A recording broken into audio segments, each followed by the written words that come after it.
Hi friends, எல்லோரும் எப்படி இருக்கீங்க? இன்றைக்கான வீடியோ என்ன அப்படின்னா, இட்லிக்கு மாவு எப்படி அரைக்கணும் அதோட ஒரு சில டிப்ஸும் ஷேர் பண்ணியிருக்கேன். யூஸ்ஃபுல்லாக இருக்கும்னு நினைக்கிறேன். ஸோ வீடியோ ஃபுல்லாக பாருங்கள். ஃபஸ்ட்டு வந்து பித்தளை படியில் வந்துட்டு நான் 2 படி அளவுக்கு அரிசி எடுத்திருக்கேன். அது 2 கிலோ வராது, 2 கிலோவுக்கும் கம்மியாக தான் இருக்கும். அந்த அளவுக்கு எடுத்துகிட்டு நான் வந்து 2 டைம் அலசி அந்த தண்ணி வச்சுட்டு 3வது தண்ணி ஊற்றி அப்படியே ஊற வச்சுட்டேன். எப்போவுமே இட்லி அரிசி வந்து ஃபஸ்ட்டே ஊற வச்சுருவேன். உளுந்து வந்து அரிசி கூட ஊற வைக்க மாட்டேன். அது 1 ஹவருக்கு முன்னாடி தான் ஊற வைப்பேன். ஏன்னா உளுந்து டக்குன்னு ஊறிடும். அதனால் ஸோ ஃபஸ்ட்டு டிப் வந்து அரிசி ரொம்ப நேரம் ஊறக்கூடாது, 3 மணி நேரம் ஊறினா போதும். இதுதான் ஃபஸ்ட்டு டிப். அக்காவுக்கு சொல்லிக் கொடு.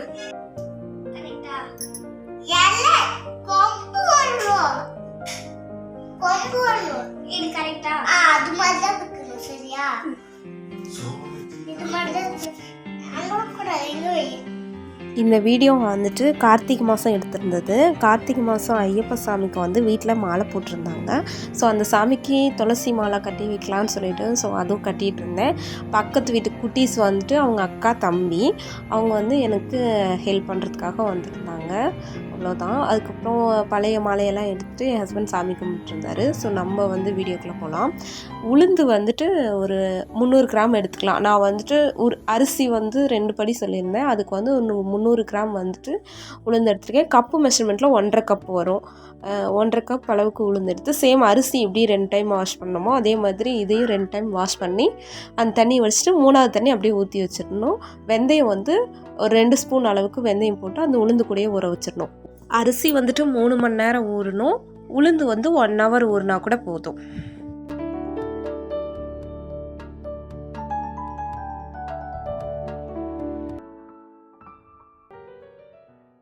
கிரைண்டர் வந்து நல்லா அரைக்க மாட்டேங்குது, அரைக்கிறதுக்கு லேட் ஆகுதுன்னு சொல்லிட்டு கொத்து வச்சுட்டு வந்திருந்தாங்க வீட்டில். ஸோ கொத்து வச்சுட்டு வந்ததை வந்து நம்ம என்ன தான் சோப் போட்டு வாஷ் பண்ணாலும் தண்ணியில் வாஷ் பண்ணி வச்சாலுமே கூட சின்ன சின்ன கல் மண் தூசி இருக்க தான் செய்யும். ஸோ அதனால் வந்துட்டு டீ குடிக்கிற டம்ளரில் 1 டம்ளர் அளவுக்கு நான் வீட்டில் சாப்பாட்டுக்கு வைக்கிற அரிசி வந்து ஊற வச்சுருந்தேன். ஸோ அதை ஃபஸ்ட்டு போட்டு அது ஓரளவுக்கு நல்லா அரைஞ்சதுக்கப்புறமேட்டுக்கு அதை எடுத்துகிட்டு திரும்பவும் வந்து நம்ம புதுசாக எல்லாத்தையும் வாஷ் பண்ணிவிட்டு மறுபடியும் வந்து நம்ம ஃப்ரெஷ்ஷாக வந்து உளுந்து அரிசி நம்ம ஊற வச்சதை போட்டு அரைச்சிக்கலாம்.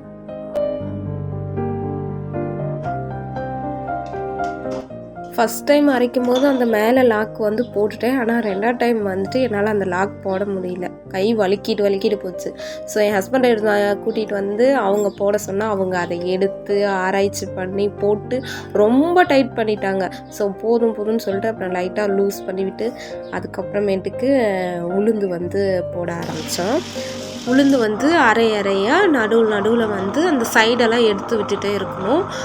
தண்ணி பத்தலை அப்படின்னாலும் நடுவில் தண்ணியும் ஊற்றிட்டுருக்கணும்.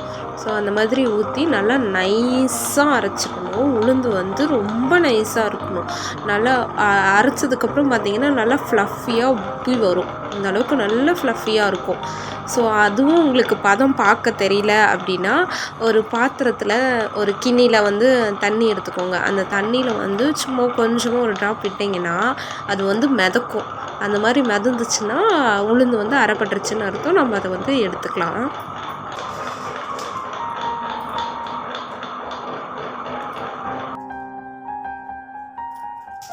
ஸோ செகண்ட் டிப் வந்து உளுந்து நல்லா ஸ்மூத்தாக இருக்கணும். அப்போ தான் இட்லி வந்து சாஃப்டாக வரும்.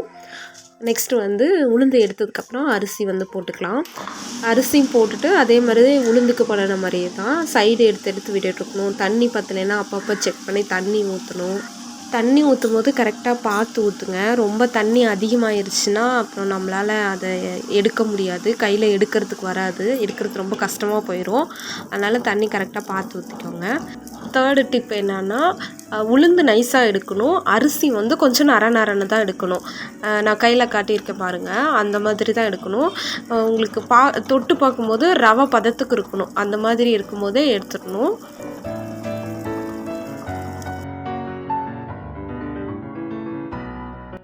இதே மாதிரி அரிசியை வந்து நான் ஒரு 3 பேட்சாக போட்டு அரைச்சி எடுத்து வச்சுக்கிட்டேன்.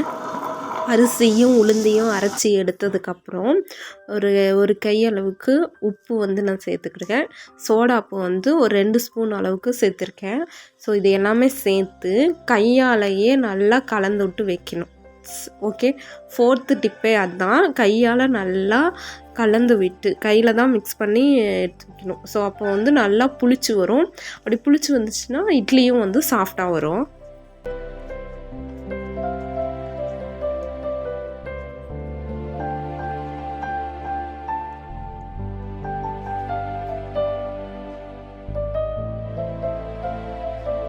நல்லா மிக்ஸ் பண்ணதுக்கப்புறம் அந்த சைடெல்லாம் எடுத்து விட்டு ஓவர் நைட் அப்படியே விட்டுடலாம் மூடி வச்சு.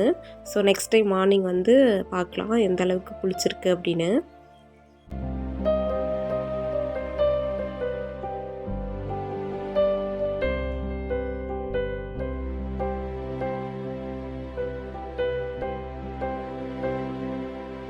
நெக்ஸ்ட் டே மார்னிங் பாருங்கள் மாவு எந்த அளவுக்கு புளிச்சு வந்திருக்கு அப்படின்னு. நம்ம அரை இதுக்கு வந்து கரைச்சி வச்சுருந்தோம். இப்போது இந்த அளவுக்கு வந்து நம்பி வழிகிற அளவுக்கு வந்து ஊப்பியிருக்கு. ஸோ 5th டிப் என்ன அப்படின்னா, நம்ம மாவை வந்து போட்டு அடித்து கலக்கி இட்லி ஊற்றக்கூடாது. அப்படியே அதே பதத்துலேயே தான் எடுத்து இட்லி ஊற்றணும். அதுதான் 5th டிப்பு. கலக்காமல் வந்து இட்லி அப்படியே ஊற்றுனோம்னா நல்லா இட்லி சாஃப்டாக வரும். நெக்ஸ்ட்டு வந்து சாம்பார் வைக்கலாம். சாம்பார் வைக்கிறதுக்கு வந்துட்டு நான் துவரம் பருப்பும் பாசிப்பருப்பும் ஈக்குவல் அமௌண்ட் எடுத்திருக்கேன். 1 கப்புனா அரை கப் அந்த மாதிரி. அதுக்கப்புறம் வந்து மஞ்சத்தூள், விளக்கெண்ணெய், பூண்டு பல் 2 சேர்த்துருக்கேன். விளக்கெண்ணெய் எதுக்குன்னா சீக்கிரமாக பருப்பு வெந்து வரும். அதே மாதிரி குக்கரில் வந்து அந்த பொங்கி வராமல் இருக்கும். அதுக்காகவும் வந்துட்டு விளக்கெண்ணெய் சேர்த்துருக்கேன். ஸோ அது ஒரு பக்கம் வெந்துட்டுருக்கட்டும். நம்ம சாம்பாருக்கு வந்து ஒரு மசாலா வந்து பேஸ்ட்டு வந்து ரெடி பண்ணிக்கலாம். அதுக்கு 2 ஸ்பூன் அளவுக்கு ஆயில் சேர்த்துட்டு 1 ஸ்பூன் கடலைப்பருப்பு, 1 ஸ்பூன் உளுத்தம்பருப்பு, 2 ஸ்பூன் வந்துட்டு கொத்தமல்லி இதெல்லாம் சேர்த்து 1 ஸ்பூன் சீரகம் எல்லாமே சேர்த்துட்டு 4 வரமிளகா. நான் வந்து சீனி மிளகா எடுத்திருக்கேன். அது கொஞ்சம் காரம் அதிகமாக இருக்கும்.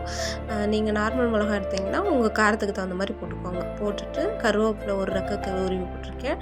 இது எல்லாமே வறுபட்டதுக்கப்புறம் தேங்காய் வந்து இறக்கிறதுக்கு முன்னாடி சேர்த்து தேங்காய் வந்து அதே சூட்டில் லைட்டாக வந்து வறுத்து தேங்காய் வந்து கருகிடக்கூடாது. ஸோ அதனால் வறுத்து எடுத்து ஆற வச்சு அதை வந்து அரைச்சி எடுத்து தனியாக வச்சுக்கலாம்.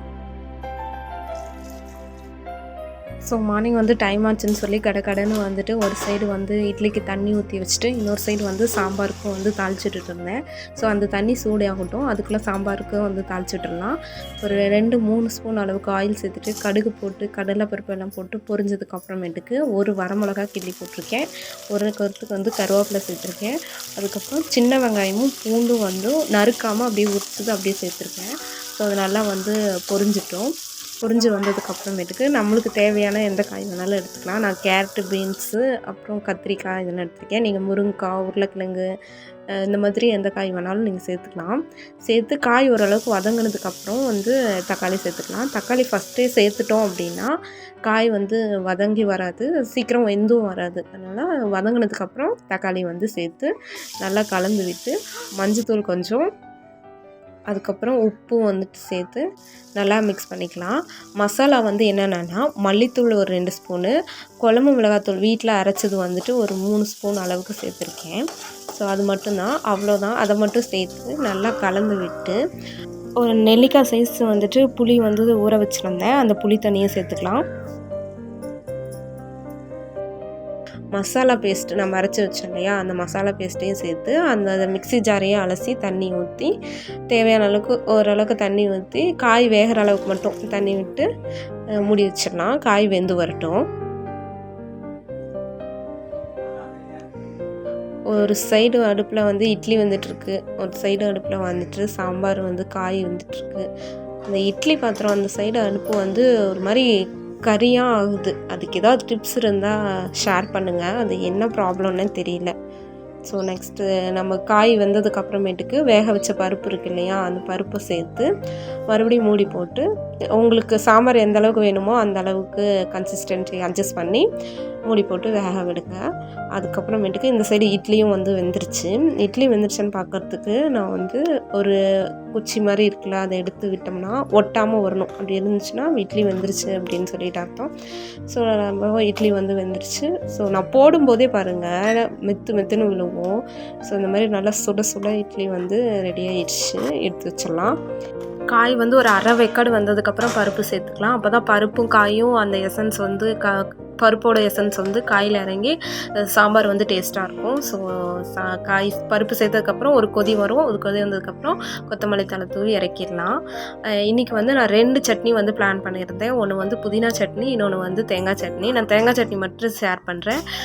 தேங்காய் வந்துட்டு ஒரு கப் எடுத்துக்கோங்க. பொட்டுக்கடலை 2 ஸ்பூனு, ஒரு 4 பச்சை மிளகா, 3 பல் பூண்டு, ஒரு சின்ன துண்டு இஞ்சி, புளி மறக்காமல் சேர்த்துக்கோங்க. அதுக்கப்புறமேட்டுக்கு உப்பும் சீரகமும் சேர்த்து அரைச்சி தாளித்து எடுத்து வச்சுருங்க. ஸோ தேங்காய் சட்னி ரெடி ஆயிடுச்சு. சைடு பை சைடு புதினா சட்னியும் அரைச்சி வச்சு அதுவும் தாளித்து எடுத்து தனியாக வச்சுக்கலாம். அவ்வளோதான், எல்லாமே ரெடியாக இருக்குது. நம்ம பிளேட்டில் வந்து சர்வ் பண்ணி சாப்பிட வேண்டியது தான் பாக்கி. இட்லி பாருங்கள் எந்தளவுக்கு சாஃப்டாக இருக்குது அப்படின்னு சொல்லிட்டு. ஸோ மறக்காமல் நான் சொன்ன டிப்ஸ் எல்லாமே கரெக்டாக ஃபாலோ பண்ணுங்கள். ஸோ உங்களுக்கும் இதே மாதிரி சாஃப்டான இட்லி கிடைக்கும். சுட சுட இட்லியும் சாம்பார் அந்த 2 வகையான சட்னி எவ்வளோ தான் உள்ளே போச்சுன்னு தெரில, அவ்வளோ சாப்பிட்டுட்டு இருந்தோம். அவ்வளோ டேஸ்ட்டாக இருந்துச்சு. முக்கியமாக சாம்பார் மஸ்ட்டு ட்ரை. சாம்பார் சூப்பராக இருந்துச்சு. கண்டிப்பாக ட்ரை பண்ணி பாருங்கள். சரி, ஓகே, வீடியோவோட ஃபைனலுக்கு வந்துட்டோம். நான் அந்த 5 டிப்ஸையும் மறுபடியும் ரீகால் பண்ணுறேன். ஃபஸ்ட்டு டிப் வந்து அரிசி ரொம்ப நேரம் ஷோக் ஆகக்கூடாது. செகண்ட் டிப் வந்து உளுந்து நைஸாக அரைக்கணும். தேர்டு வந்து அரிசி வந்து கொஞ்சம் நரன்னு தான் அரைக்கணும். ஃபோர்த் வந்து கையால் தான் கலந்து எடுத்து வைக்கணும். ஃபிஃப்த்து டிப் வந்து மாவு வந்து ஓவராக கலந்து விட்டு இட்லி ஊற்றக்கூடாது. அது எந்தளவுக்கு புளிச்சு உப்பி இருக்கோ அதை அப்படியே ஊற்றுங்க. ஸோ அவ்வளோதான். தேங்க்ஸ் ஃபார் வாட்சிங். Bye bye.